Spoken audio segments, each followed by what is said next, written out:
What do you think of freestyle when I mention freestyle? I think of rapping and hip hop, right? A lot of times, freestyle and rap and hip hop, what it means is just doing something on the spot, right? You could say love, and I could start rapping about love, right? Love is cool. Love is not for school. That's as far as my rapping career has gone. I want to talk to you today briefly about the word hate. You know, hate has been around in our population for many, many, many centuries. But for many centuries, it has been used in the wrong context. Its most common place where you can find the word hate would be in a group like this, where we are talking possibly about something we don't like, or it could be, you know, you and your wife talking about where are we going to go to dinner. Well, I don't like Subway. Well, I like Snappy. You know, stop. It could be something common like that. But I want to present to you hate in a way where I believe maybe you possibly haven't thought of before. I want to put a twist on that word.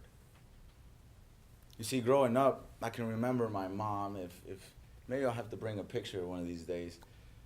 My mom, she's heavier set. She's a Mexican woman, as you know. I am Hispanic. And she's pretty big, but she's really loving. Like, she's really big, but yet she's really small in a sense, you know? I don't know, it's my mom. And so she's got this big personality, right? She's in the room and you can feel it.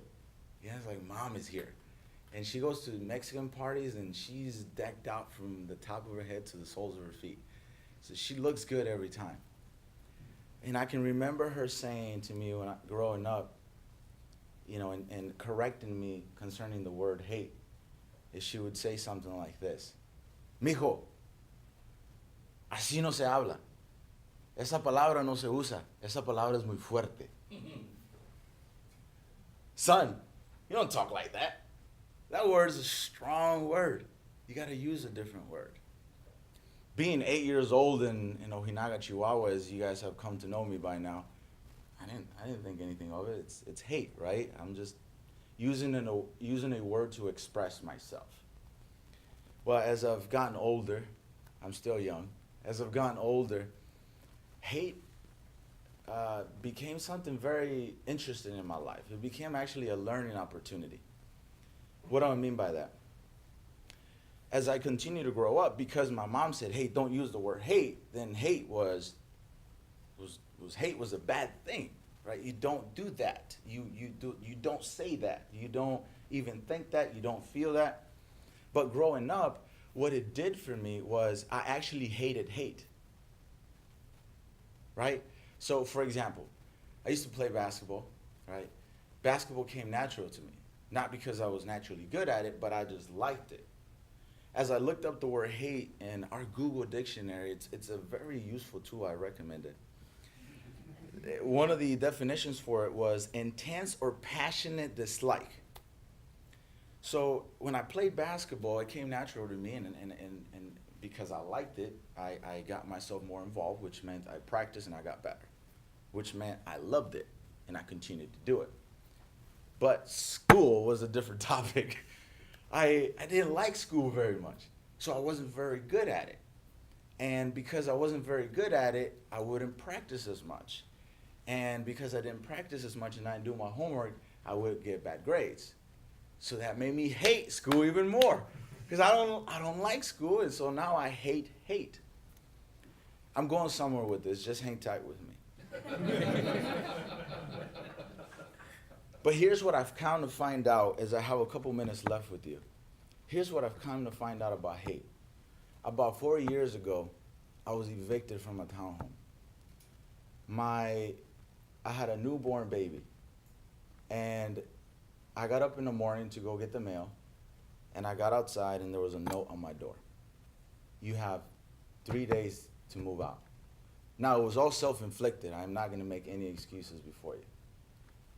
You have 3 days to get out. At that moment, when I looked at that note, I hated myself for about 2 minutes. And then something clicked. and said, hate the circumstances, but don't hate yourself, right? So what hate did for me, it stirred up change, which I have never came across before in my life, right? So now I'm looking at something I hate as an opportunity to say, I want to change. I cannot stand this any longer. I will not be evicted. I will not be the dad that I'm being right now. I will not be the husband that I'm being right now, with a passion. I think of a dream.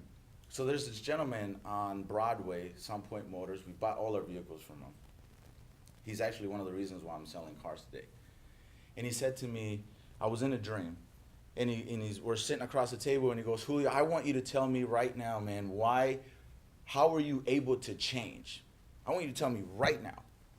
Tell me right now how you were able to change.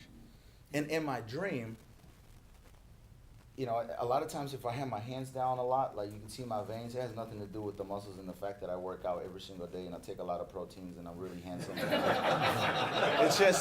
It's just the thing. So in my dream, we're sitting across the table and I'm like, I hate it, man.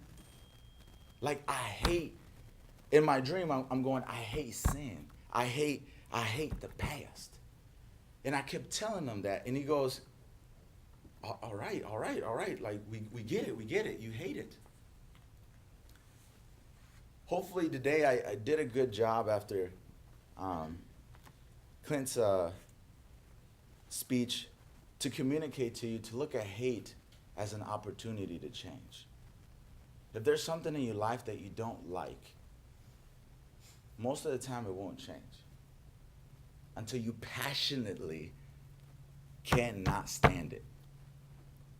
For 2 years straight, I've paid my rent on time. And my wife is extremely proud of me. But it was all because I passionately could not stand those circumstances anymore. So look at hate as an opportunity for change. But remember, if you don't like it, that's not good enough. Toastmaster?